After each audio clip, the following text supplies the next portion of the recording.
Hay muchas cosas en este mundo que no entendemos y tal vez no podamos entender. La Fundación SCP se dedica a investigar y contener estas cosas, pero incluso ellos ocasionalmente se encuentran con algo que desafía cualquier tipo de comprensión verdadera. Lo desconocido es aterrador para la persona promedio, pero para una organización que se especializa en conocer lo incognoscible, un misterio que se niega a ser entendido puede ser una verdadera pesadilla. Un equipo de expedición de la Fundación perdió el contacto con su mando durante una misión en los montes Urales del norte de Rusia. Después de 6 horas de silencio se restableció el contacto por radio, aunque la transmisión de video continuó desactivada. Un agente solitario, el Dr. Felsenstein, llamó desesperadamente por las ondas de radio rogando que alguien, cualquiera, le respondiera. El comando respondió solicitando una actualización del estado del resto de su tripulación. Al principio solo se encontraron con el sonido húmedo y hueco del llanto de Felsenstein. Finalmente explicó que todos estaban muertos y que él era el único hombre que quedaba en pie. «Algo lo atrapó», dijo de su compañero agente Myers. «Era largo, resbaladizo.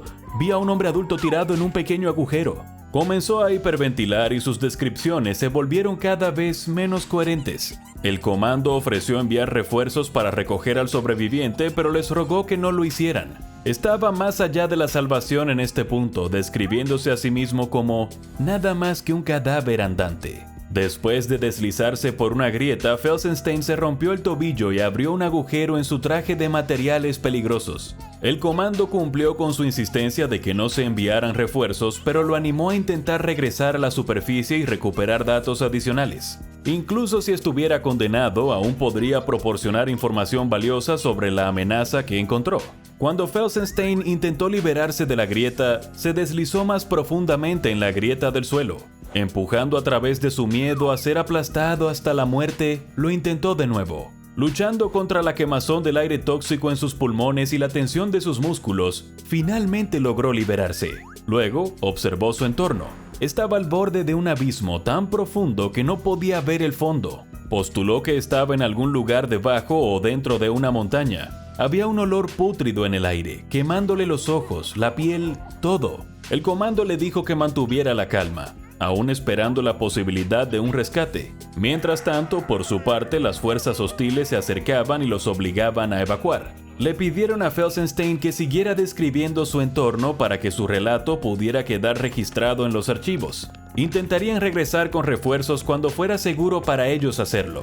Cuando Felsenstein se adentró más en el abismo, se vio envuelto en una espesa niebla amarilla. A través de la neblina pudo distinguir miles de huevos y montones de carne siendo devorados por pequeñas criaturas con cuerpos de larvas y rostros de bebés humanos. Las criaturas no respondieron a su presencia, ya sea sin darse cuenta de él o demasiado consumidas con su alimentación para preocuparse. Al pasar junto a las criaturas vio un enorme templo negro con una arquitectura que no se parecía a nada que hubiera visto antes. Todo pulido y afilado con ángulos que hacían daño a sus ojos al mirarlo. Cuando se detuvo para mirar mejor, se dio cuenta de que todavía se movía de alguna manera sin mover los pies. Estaba siendo arrastrado por algo, tentáculos envueltos alrededor de sus piernas y tirando de él en contra de su voluntad, dejando un rastro de su sangre detrás. Mientras lo arrastraban, docenas de lo que parecían humanos lo observaban. Las últimas palabras grabadas en la transcripción de audio fueron las más preocupantes de todas.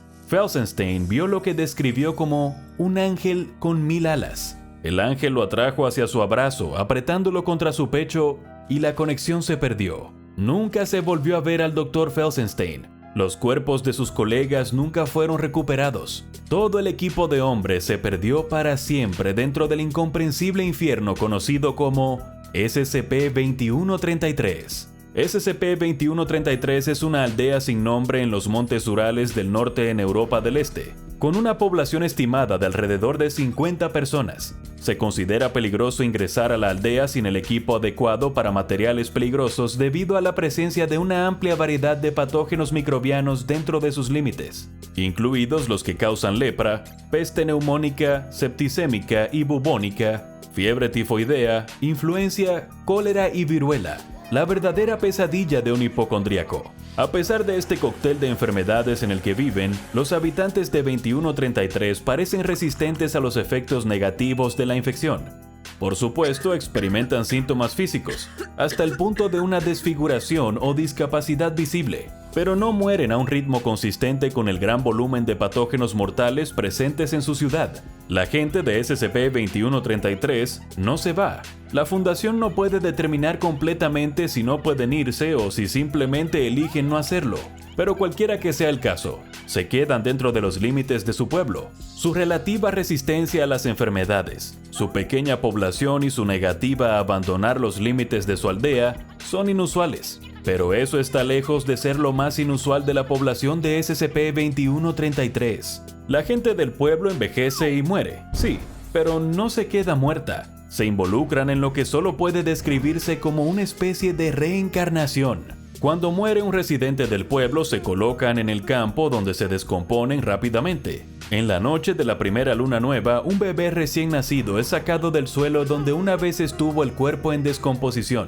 La versión renacida de cada persona se parece a su yo anterior y lleva todos los recuerdos que tenía en su vida anterior. La Fundación realizó extensas pruebas de suelo en el campo donde tiene lugar este curioso renacimiento y descubrió que el suelo contiene altos niveles de líquido embrionario.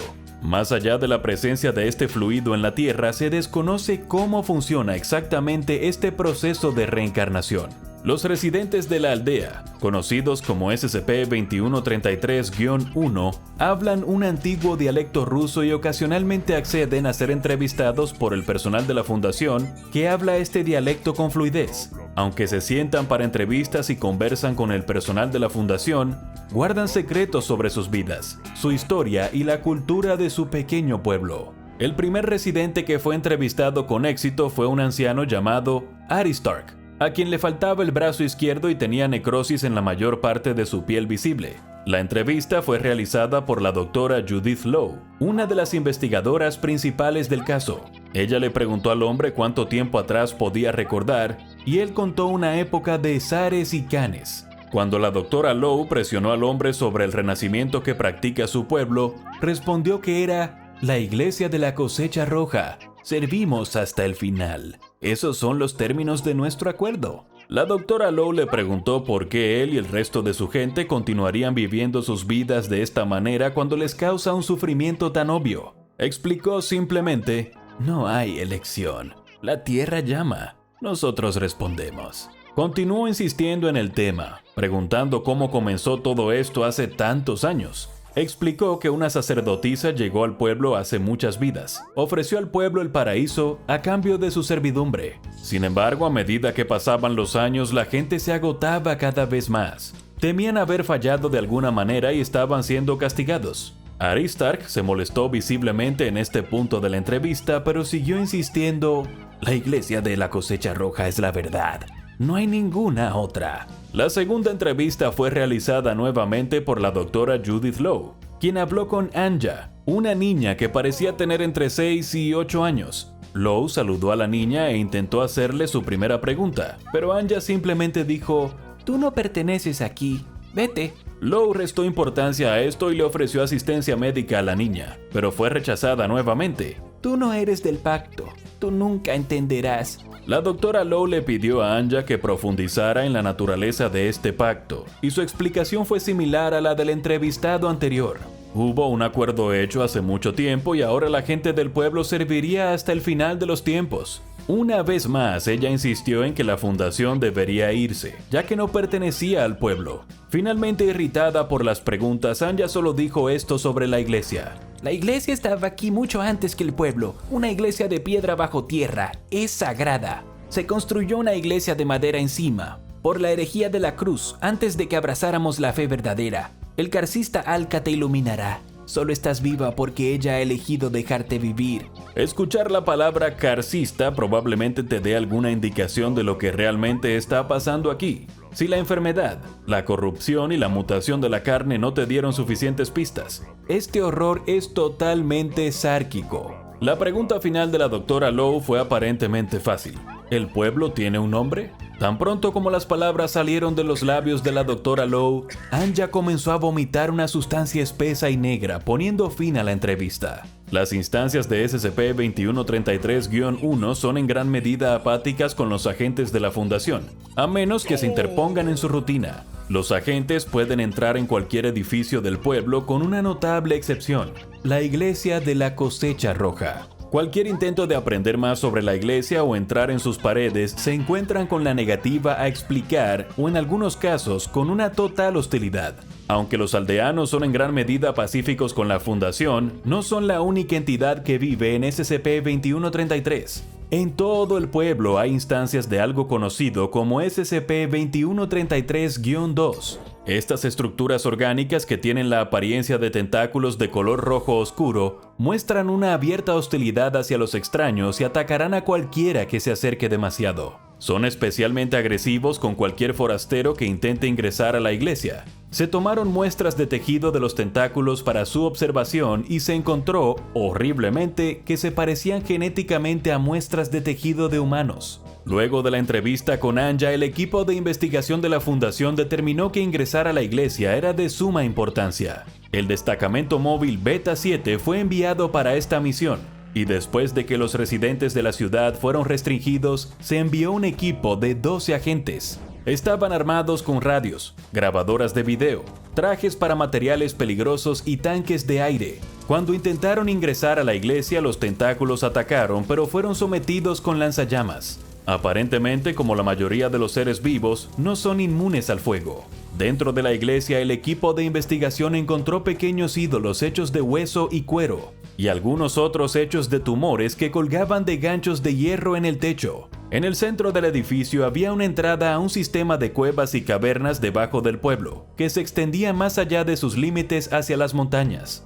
Varios organismos nunca antes vistos, designados solo como SCP-2133-3, fueron descubiertos en el interior. Uno fue eliminado y llevado de regreso a la Fundación para una autopsia. La criatura era de naturaleza humanoide, con órganos y carne hinchados y un crecimiento excesivo de huesos y tejido graso. Después de la autopsia, el equipo de agentes renovó sus tanques de aire y regresó al pueblo para continuar con su investigación. Aproximadamente 50 minutos después de su expedición, todo contacto se perdió de la nada. 6 horas más tarde, el Dr. Felsenstein haría su infame contacto por radio y la pesadilla se desarrollaría a partir de ahí. Actualmente SCP-2133 se puede contener fácilmente. Se mantiene un perímetro de seguridad en un radio de 10 kilómetros alrededor de la ciudad, lo que impide que los civiles entren. Hay guardias colocados a lo largo del perímetro bajo la apariencia de una base militar rusa. A pesar de la naturaleza aterradora de SCP-2133, los aldeanos no parecen representar una amenaza inmediata para nadie. Simplemente quieren que los dejen solos, para labrar los campos y asistir a su iglesia en un ciclo interminable de inviernos y veranos mientras esperan que llegue el final. Mientras esperan que finalmente se cumpla su acuerdo y encuentren la paz. Ahora echa un vistazo a SCP-096, el chico tímido, y SCP-049, el médico de la peste capturado para ver más SCP humanoides horribles.